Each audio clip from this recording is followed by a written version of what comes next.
Hello students, welcome back to study with Deep YouTube channel. And जैसा कि आप सभी लोगों का सोशल साइंस का पेपर अब ओवर हो चुका है, तो अब बात ये उसके डिस्कशन की कि किस किस क्वेश्चन का क्या क्या आंसर था। तो आज के इस वीडियो में हम लोग वही करने वाले हैं। हम लोग देखने वाले हैं कि कौन से क्वेश्चन का क्या आंसर था और आप लोगों को किन किन पॉइंट्स को अपने आंसर में इंक्लूड करना चाहिए था ताकि आपको पूरा मार्क्स मिल सके।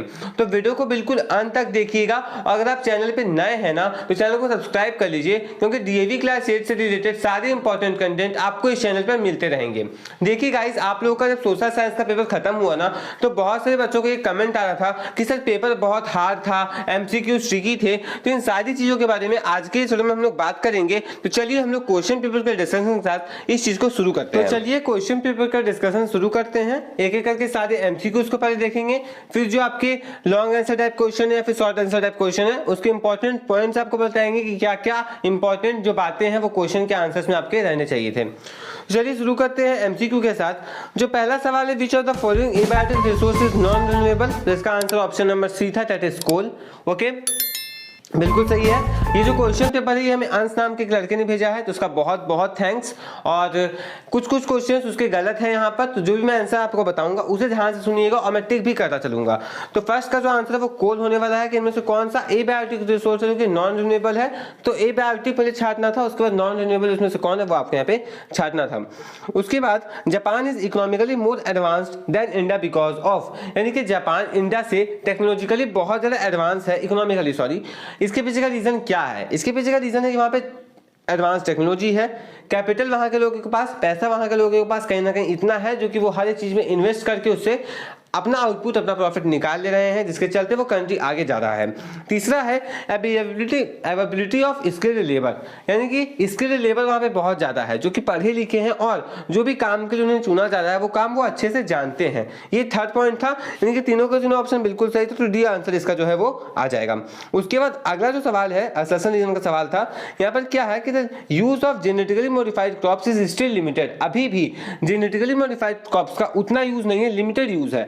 रीजन इसके पीछे का आपको यहाँ पे दिया गया है कि साइंटिस्ट ये बिलीव करते हैं कि उसका हेल्थ पर एक एडवर्स एक बुरा प्रभाव पड़ता है, और ये स्टेटमेंट भी कहीं ना कहीं उससे रिलेटेड है और इंटरलिंक्ड है आपस में। तो आप बोल सकते हैं कि हाँ, इसका आंसर ऑप्शन नंबर ए हो जाएगा। कुछ कुछ क्वेश्चंस कुछ कुछ आंसर्स ने गलत टिक रखे हैं, तो उसका आंसर मैं आपको कंप्लीटली टिक करके बताऊंगा, बिल्कुल भी टेंशन मत लीजिएगा। उसके बाद अगला जो सवाल है, विच one of the following state has highest density of population in India, यानी कि हाईएस्ट डेंसिटी पॉपुलेशन किसके पास है? तो इसका answer option number D Uttar Pradesh होने वाला है। प्रयागराज महाकुंभ मेला, याद आया कुछ? बिल्कुल। असर्शन अगला सवाल का, climate is one of the most important factors affecting distribution of population, यानी कि हाँ, क्लाइमेट एक बहुत बड़ा रीजन है कि वहां पर किसी भी जगह पे कितना पॉपुलेशन होगा, किस प्रकार का क्लाइमेट है, उस पर चीजें डिपेंड करती है। ये बात बिल्कुल सही है। रीजन दिया गया है कि climatic conditions in the monsoon region of India attract large concentration of population. अब यहां पर आप देख सकते हैं कि रीजन जो है ना वो असर्शन के साथ लिंक जरूर हो रहा है, बट असर्शन को रीजन एक्सप्लेन नहीं कर रहा है, कहीं ना कहीं रीजन को असर्शन एक्सप्लेन कर रहा है। कैसे? ध्यान से पढ़िए, रीजन पढ़िए ध्यान से। Climatic conditions in the monsoon region of India attract large concentration of population.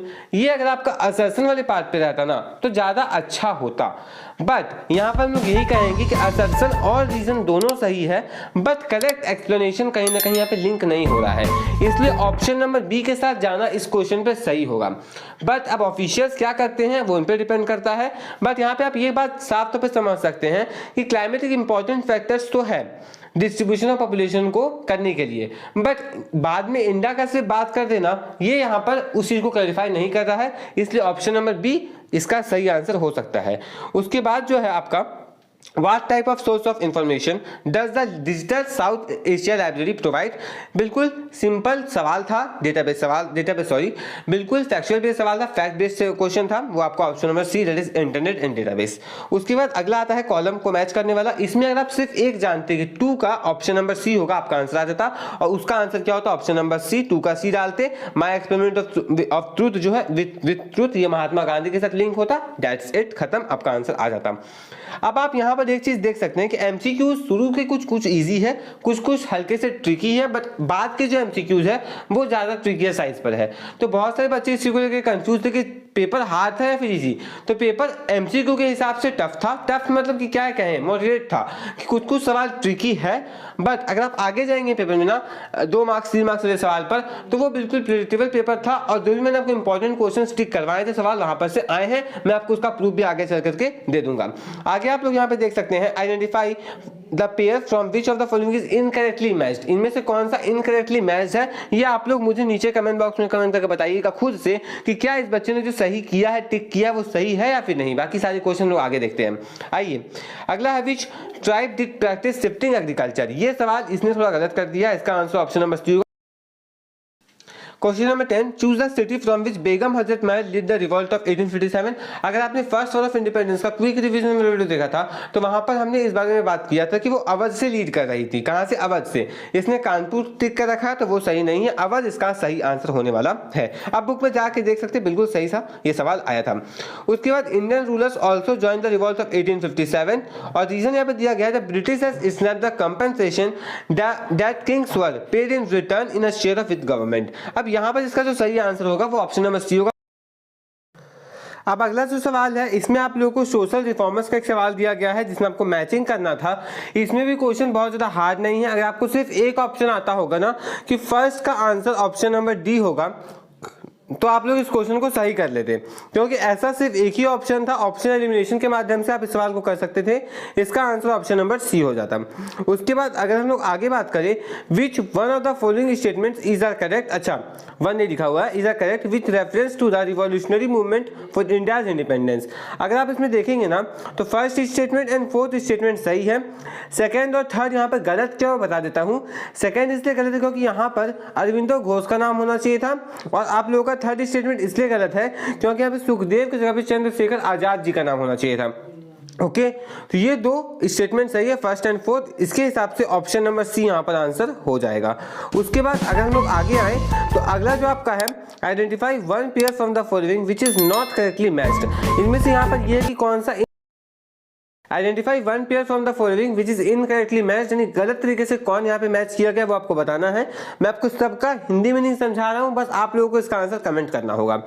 क्या है कि कोई भी कंट्री जो है वो इंडिया के इंटरनल अफेयर पे कुछ भी नहीं कर सकता, यानी उनका कोई डिसीजन नहीं होगा। बिल्कुल सही बात है, ये होता है इस चीज का मतलब, इस टर्म का मतलब। उसके बाद socialist, India is against exploitation in all forms, सारी तरह के एक्सप्लॉयटेशन पर इंडिया उस चीज के अगेंस्ट है। तीसरा, सेक्युलर, क्या इंडिया में रिलीजन के बेसिस पे कोई डिस्क्रिमिनेशन नहीं होता है। चौथा, Republic, head of the government is elected by people, क्या हेड ऑफ द गवर्नमेंट को पीपल ही इलेक्ट करते हैं, ये आपको रिपब्लिक का मतलब बताया गया है। अब आप ये बताइएगा कि इन चारों स्टेटमेंट में से कौन सा स्टेटमेंट गलत है। देखिए, मुझे तभी पता चलेगा कि आपका रिस्पॉन्स क्या है, कि आपने क्या टिक किया, आपने सही टिक किया, गलत टिक किया। जो भी क्वेश्चन मैं छोड़ रहा हूं इसका आंसर आपको कमेंट बॉक्स में बिल्कुल मिल ही जाएगा। उसके बाद अगला जो सवाल आ रहा है वो आता है, the practice of untouchability has been banned because. क्यों अनटचेबिलिटी को बैन कर दिया गया? इसके पीछे का सिंपल सा रीजन है कि ये फंडामेंटल राइट्स को वायलेट करता था। 16 number, which one of the following statement is correct about right to freedom of religion. अब 16th क्वेश्चन और 17th क्वेश्चन दोनों सेम टॉपिक के सवाल है, right to freedom of religion पर ही सवाल है। इसमें डी ऑप्शन होगा कि कौन सा स्टेटमेंट सही है।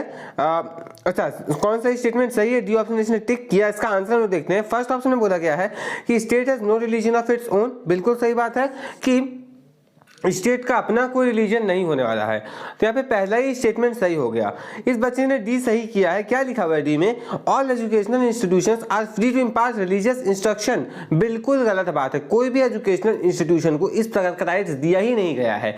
तो ये स्टेटमेंट नंबर 1 यानी फर्स्ट स्टेटमेंट इस चीज का सही आंसर हो जाएगा कि स्टेट का अपना कोई रिलीजन नहीं है, और ये बात बिल्कुल सही है right to freedom of religion के हिसाब से। 17th क्वेश्चन में पूछा गया, which one of the following statement is not provision under right to freedom of religion, यानी फ्रीडम ऑफ रिलीजन के अंदर इनमें से कौन सा चीज नहीं आता है।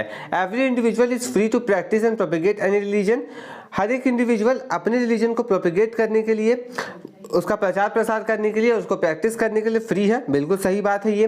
Every religious institution is free to manage its own affairs, हर एक रिलीजियस इंस्टीट्यूशन अपने अफेयर्स को मैनेज करने के लिए फ्री है। बिल्कुल सही। State will collect tax for promotion for particular religion, एक पर्टिकुलर रिलीजन के प्रमोशन के लिए स्टेट किसी प्रकार का कोई टैक्स लेगा, बिल्कुल गलत बात है, ऐसा हो ही नहीं सकता। तो कौन सा प्रोविजन नहीं है, सी ऑप्शन इसका आंसर हो जाएगा। तो ऑप्शन नंबर सी इस वाले का आंसर था और ऑप्शन नंबर डी इसके ऊपर वाले सवाल का ऑप्शन नंबर डी आंसर था। उसके बाद आगे बात करें तो अगला सवाल जो है वो आप लोगों का यूनियन काउंसिल ऑफ मिनिस्टर पर डिपेंडेंट है, यानी उस पर बेस्ड है। यहाँ पे सबसे पहले क्या बोला है कि composition of council of minister start with appointment of prime minister. क्या ये प्राइम मिनिस्टर के अपॉइंटमेंट के साथ स्टार्ट होता है? बिल्कुल सही बात, स्टेटमेंट 1 सही हो गया। दूसरा, other minister of the council are appointed by the president on the advice of prime minister, बिल्कुल सही। तीसरा स्टेटमेंट, एक मिनिस्टर मेंबर के लिए एलिजिबल तभी होगा जब वो किसी भी हाउस का पार्लियामेंट, किसी भी पार्लियामेंट के एक हाउस का मेंबर होगा, दोनों में से किसी एक का भी। तो स्टेटमेंट 3 भी सही है। बट बिना मिनिस्टर के, बिना मेंबर ऑफ पार्लियामेंट के वो मिनिस्टर नहीं बन सकता, ये बात गलत है। 6 महीने तक वो रह सकता है, उसको इलेक्शन जीतना पड़ेगा। तो ये स्टेटमेंट 1, 2, 3 यहाँ पर सही है। तो इसका जो सही आंसर होगा वो ऑप्शन नंबर कौन सा होगा? ए, जो कि इस बच्चे ने काट दिया है बाद में। आते हैं क्वेश्चन नंबर 19 की तरफ, जिसमें क्या बोला गया है, the annual budget of the country is presented in the parliament in the name of president of India. Annual budget जो है वो प्रेसिडेंट ऑफ इंडिया के नाम पर प्रेजेंट होता है। करता कौन है? Finance minister of India. River water dispute between Tamil Nadu and Karnataka is pending from supreme court, और जो ओरिजिनल जुरिस्डिक्शन है उसके अंदर ये इस टाइप के केसेस आते हैं। बिल्कुल सही बात। फर्स्ट एंड सेकंड रिलेट हो रहे कि नहीं, या बताइएगा नीचे कमेंट बॉक्स में। उसके बाद जो आप लोगों का ये सेक्शन था, सेक्शन नंबर ए, वो कंप्लीट हो गया। सेक्शन बी में मैं क्या करूंगा, आपको इंपॉर्टेंट पॉइंट्स बताऊंगा कि क्या क्या पॉइंट्स आपके आंसर्स में होने चाहिए। अब सेक्शन बी का जो पहला सवाल है, mention any 2 reasons for low density of population in Sikkim, यानी सिक्किम में लो डेंसिटी क्यों है पॉपुलेशन का, ये आपको पूछा गया है। तो आप यहाँ पे कहीं ना कहीं ये चीज लिख सकते थे कि वहां पे माउंटेन्स ये सब बहुत ज्यादा है, वो इंडिया से कहीं ना कहीं ऐसा हो गया ना कि अलग टाइप का राज्य हो गया, मतलब कि उतना ज़्यादा रिलेशंस, या फिर हम लोग उतना ज़्यादा सिक्किम के बारे में बात भी नहीं करते हैं अगर आप देखोगे तो, क्योंकि वहाँ पर उतना ज़्यादा डेवलपमेंट है नहीं, बहुत अलग टाइप का राज्य है। वहाँ पे पहाड़ी इलाके थोड़े ज़्यादा हैं सिक्किम टाइप में। आप वहाँ पे क्लाइमेट का भी बात कर सकते थे और टेरेन का भी बात कर सकते थे, आपको यहाँ पे मार्क्स मिल जाता। उसके बाद political unrest in region, discriminatory policies of government lead to redistribution of population. हाँ, अगर गवर्नमेंट, सिंपल सा बात है कि अगर गवर्नमेंट ऐसे पॉलिसीज लाएगी जो किसी एक ग्रुप के फेवरेबल होगा, दूसरा ग्रुप से पसंद नहीं करेगा, ऑब्वियस बात है वो उस जगह से हट करके दूसरी जगह जाएगा जहाँ पर उसे अपने लिए चीज़ें दिखेंगी। तो कहीं ना कहीं गवर्नमेंट के डिस्क्रिमिनेटरी पॉलिसीज के चलते भी पॉपुलेशन अनरेस्ट हो सकता है और एक जगह से दूसरी जगह ट्रैवल कर सकता है। ये बिल्कुल स्टेटमेंट सही है, आपको बस इसी हिसाब से समझाना था जैसा कि मैं समझा रहा हूँ। उसके बाद in what ways this permanent settlement benefit the जमींदार, जमींदार को कैसे हेल्प होता था? क्यों? क्योंकि उन्हें 89% ऑफ टोटल रेवेन्यू मिल जाता था। उसके बाद वो हाई डेप्थ में उनको ढेल देते थे, किसी फार्मर्स को, और फिर बाद में उनसे उनका लैंड ही छीन लेते थे। इस प्रकार से आपको 2 पॉइंट्स में इस चीज को एक्सप्रेस कर देना था। उसके बाद जो 23rd क्वेश्चन है, single citizenship in context of India. देखिए, हम से भारतीय नागरिक है, इसके अलावा कुछ नहीं है, बट दूसरे राज्य में क्या, दूसरे देश में क्या होता है, यूएसए है, तो वहां पर क्या होता है कि डुअल सिटीजनशिप चलता है। वो यूनाइटेड स्टेट्स ऑफ अमेरिका के भी होते हैं और साथ ही साथ वहां का जो जिस स्टेट में वो रह रहे हैं उनका भी सिटीजनशिप उन्हें मिलता है, बट इंडिया में सिर्फ सिंगल सिटीजनशिप है। उसके बाद mission to Mars and make in India scheme relates in which 2 fundamental duties, यानी कि मिशन टू मार्स और मेक इन इंडिया स्कीम किस फंडामेंटल ड्यूटीज के अंदर आता है, आप लोग डायरेक्टली इसका आंसर लिख सकते थे। सेक्शन सी का जो सवाल है कि मिनरल्स का अवेलेबिलिटी एक डोमिनेंट रोल प्ले करता है पॉपुलेशन डिस्ट्रीब्यूशन में, बिल्कुल सही बात है। और जब भी हम ये चैप्टर पढ़ते हैं, कौन सा, natural resources, land, soil and water, वहां पर हम ये बात करते हैं कि मिनरल्स का होना कैसे लोगों को बेनिफिट करता है। आप क्या क्या लिख सकते थे कि जब मिनरल्स होता है तो वहां पे इंडस्ट्रीज लगते हैं, इंडस्ट्रीज के लगने से लोगों को एम्प्लॉयमेंट मिलता है। जब वहाँ पे एम्प्लॉयमेंट जनरेट होता है तो पॉपुलेशन एक जगह से दूसरी जगह ट्रैवल करती है कि हाँ वहाँ पे एम्प्लॉयमेंट है, वहाँ पर जाएंगे, पहला चीज़। दूसरा चीज़, कहीं ना कहीं इकोनॉमिक डेवलपमेंट के लिए बहुत ज़्यादा जरूरी होता है। आप ये पॉइंट यहाँ पे इंक्लूड कर सकते थे पॉपुलेशन डिस्ट्रीब्यूशन पर। उसके बाद तीसरा पॉइंट आप यहाँ पे लिख सकते थे कि जब स्किल्ड लेबर की आवश्यकता होती है तब भी लोग ट्रैवल करते हैं कि हाँ वहाँ पर स्किल्ड लेबर की आवश्यकता है, तो वहाँ पर से इस पॉपुलेशन को उठा करके यहाँ डिस्प्लेस अगर करवाया जाता है, क्योंकि ये जो लोग हैं वो पढ़े लिखे लोग हैं, ये इस चीज़ के काम आ सकते हैं। इस प्रकार से आप इस चीज़ को एक्सप्लेन कर सकते थे। उसके बाद 26 क्वेश्चन में क्या है, the unjust policies of British resulted in rebellions by tribals in different parts of India. अब ये जो सवाल है फर्स्ट वॉर ऑफ इंडिपेंडेंस से आया है और मैंने ये सवाल को कवर भी किया था, कहाँ पे, अपने क्विक रिवीजन वाले वीडियो में। मैं आपको आगे भी बताऊंगा कि क्विक रिवीजन से कितने से सवाल आए हैं। जैसे कि बेगम हजरत वाला सवाल वहां पे मैंने कवर किया था, वो आप लोगों का एग्जामिनेशन में आया है। उसके बाद एक और जो सवाल अभी आपको दिखेगा आगे, वो भी मैंने कवर किया था, मैंने कहा था कि ये आएगा, फर्स्ट ऑफ इंडिपेंडेंस की बात कर रहा हूँ, वो भी सवाल आया है, आप जाकर के देख सकते हैं वीडियो को। इसलिए मैंने जो भी इंपॉर्टेंट क्वेश्चन बताया गाइस उसे आप जरूर करके जाएंगे। आपको नीचे डिस्क्रिप्शन पे सारे लिंक्स मिल जाएंगे, चाहे वो साइंस के हो चाहे मैथ्स के हो, कम से कम उतने कर लेंगे ना तो आपको बहुत अच्छा मार्क्स आ जाएगा, आपको मैं बताऊंगा। चलिए आप आगे चलिए पहले वीडियो में देखिए। अब यहाँ पर क्या है कि अनजस्ट पॉलिसीज, क्यों क्या ब्रिटिश के पॉलिसीज अनजस्ट थे? बिल्कुल अनजस्ट थे। वो टैक्स बहुत ज़्यादा लेते थे और जितना वो टैक्स लेते थे उतना ज़्यादा फीचर्स वो देते ही नहीं थे। तो कहीं ना कहीं उनके पॉलिसीज इंडियंस पर बहुत ज़्यादा हार्श हो गए थे, जिसके चलते लोग उनके अगेंस्ट रिवॉल्ट करना चाहते थे। और इसी चीज़ों को आप लोगों को एक्सप्लेन करना था, और ये मैंने एक्सप्लेन कहाँ किया था? क्विक रिवीजन वाले वीडियो में। जो भी क्विक रिवीजन देख करके गए थे वो पक्का इस क्वेश्चन को करके आए होंगे। उसके बाद उसी वीडियो में, क्विक रिवीजन वाले वीडियो में ही मैंने कहा था कि सोशल रिलीजियस कॉजेस को मिला करके इस बार सवाल आ सकता है, और देखिए वो सवाल आ गया है, सोशल और रिलीजियस कॉजेस। आप सिंपली रिलीजियस कॉजेस में लिख सकते थे कि ये ऐसा माना जाता है, ऐसा कहा ही जाता है यार, क्या माना जाता है कि जो हिंदूज होते हैं वो बीफ नहीं खाते हैं, खासकर काऊ का। ओके, तो वो चीज आप यहाँ पे देख सकते थे कि बीफ के बारे में बात किया गया था। अब ये कहाँ होता था? कार्टिलेज, वो वाला आपको यहाँ पे इंक्लूड करना था कि वो जो है वो गौमांस से बना हुआ होता था और उसे मुंह से हटाना पड़ता था, जिसके चलते इंडियंस उस चीज से रिफ्यूज करते थे। वो एक कॉज हो सकता है वॉर का, जो रिवोल्ट हुआ था उसका। सोशल कॉजेज में ये था ना कि लोगों का बहुत ज्यादा ब्रिटिशर्स के द्वारा ये किया जा रहा था कि उन्हें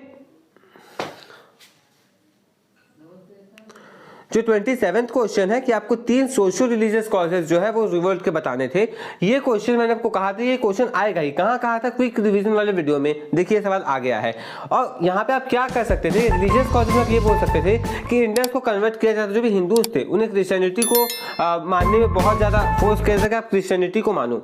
उसके बाद दूसरा आप ये लिख सकते थे कार्टिलेज वाला पार्ट, जो मैंने बताया था आपको कि जो नया कार्टिलेज था वो किससे होता था बना हुआ? गौमांस से। और इंडियंस गौमांस नहीं खाना चाहते थे, जिसके चलते वो रिफ्यूज करते थे और ब्रिटिशर्स उनकी पिटाई करते थे। इस प्रकार से आप सारी चीजों को यहाँ पे रिलेट कर सकते थे। उसके बाद 28 क्वेश्चन। अब जो भी मैं पॉइंट बता रहा हूँ ये आपके आंसर्स पे होने चाहिए थे, तभी आपको मार्क्स मिलेगा, क्योंकि आंसर की भी जो बनता है वो इसी टाइप का बनता है कि हाँ ये पॉइंट है तो मार्क्स दे दिए जाए बच्चों को। उसके बाद why is the constitution essential for India? India के लिए कॉन्स्टिट्यूशन क्यों एसेंशियल है? सिंपल सा बात है, इंडिया बहुत बड़ी कंट्री है, डाइवर्सिफिकेशन बहुत ज्यादा है, लैंग्वेज के बेसिस पे, रीजन्स के बेसिस पे, धर्म के बेसिस पे। ओके, तो एक ऐसा कॉन्स्टिट्यूशन चाहिए जो कि सभी लोगों को एक कॉमन पॉइंट पर लाए और कोई भी डिस्क्रिमिनेशन नहीं हो। इन्हीं सारी चीजों को 3 से 4 पॉइंट में एक्सप्लेन करके आप लिख सकते थे।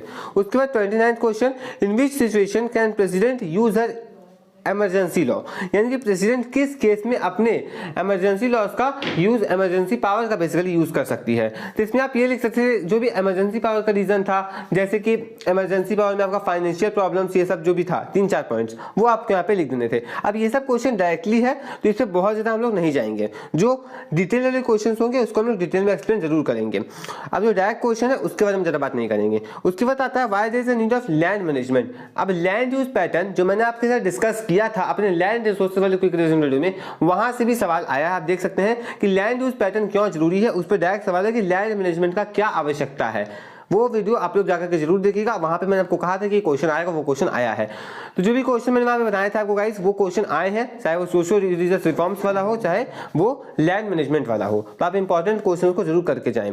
उसके बाद question number 31, define subsistence agriculture, explain any of 2 types. अब ये डेफिनेशन वाला सवाल है जिसे आप खुद भी कर सकते हैं।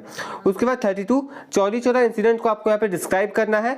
आपको पता है कि लोग बहुत ही शांति से रिवोल्ट कर रहे थे, यानी कि एक प्रोसेशन में जा रहे थे, पुलिस वालों ने उन पर अटैक किया, उन्होंने पुलिस वालों को जला करके मार दिया। बस यही कहानी थी, ऐसे एक्सप्लेन करना था अपने वर्ड्स में। और ये जगह चौरी चौरा पे हुआ था, चौरी चौरा जगह का नाम है उत्तर प्रदेश में, बस उसी चीज को आपको यहाँ पे लिखना था।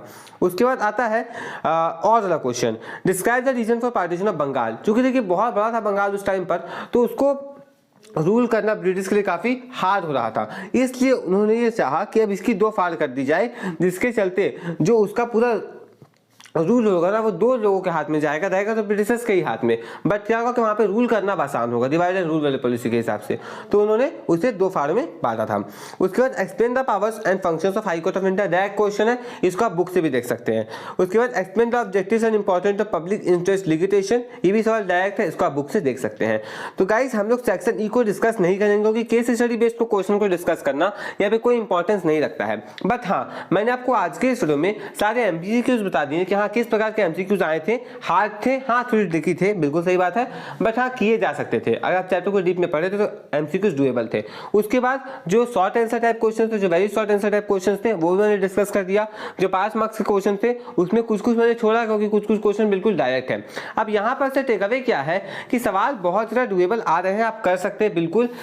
अब आपको इंपॉर्टेंट क्वेश्चन पे ज़्यादा फोकस करना है क्योंकि सवाल तो at the end important questions पर से ही निकल करके आए हैं। तो इंपॉर्टेंट क्वेश्चन जितना ज़्यादा करेंगे आपको उतना ज़्यादा फायदा होगा क्योंकि क्वेश्चंस रिपीटेटिव है। उसके बाद साइंस के एग्जामिनेशन में भी आप यही करेंगे, आप बिल्कुल चैप्टर को डीप में जाकर के पढ़ेंगे। अब हम लोग मैप क्यों नहीं डिस्कस करें, मैप भी पता था कि क्या आने वाला वही आया है, इसलिए मैप भी हम लोग यहाँ पे डिस्कस नहीं करने वाले हैं। तो इसी के साथ हमारे वीडियो कंप्लीट हो गया। अगर आपको ये वीडियो अच्छा लगा तो इस वीडियो को लाइक कर दीजिए। कोई भी डाउट्स होंगे क्वेश्चंस में नीचे कमेंट बॉक्स में बिल्कुल फ्री होकर के पूछिए, मैं उसका आंसर जरूर दूंगा। जो भी क्वेश्चन आपको डाउट है बिल्कुल आप फ्री होकर के उस सवाल को पूछिएगा, कोई दिक्कत नहीं है, मैं उसका आंसर दूंगा। जो भी आपको समझ में नहीं आया होगा, क्या इसका आंसर ये हो सकता था, मैं बताऊंगा, हो सकता था तो हो सकता था, और नहीं तो क्यों नहीं हो सकता था, नीचे कमेंट बॉक्स में कमेंट करके जरूर पूछिएगा। मिलते हैं अगले वीडियो में, धन्यवाद, थैंक्स फॉर वॉचिंग, जय हिंद, जय भारत।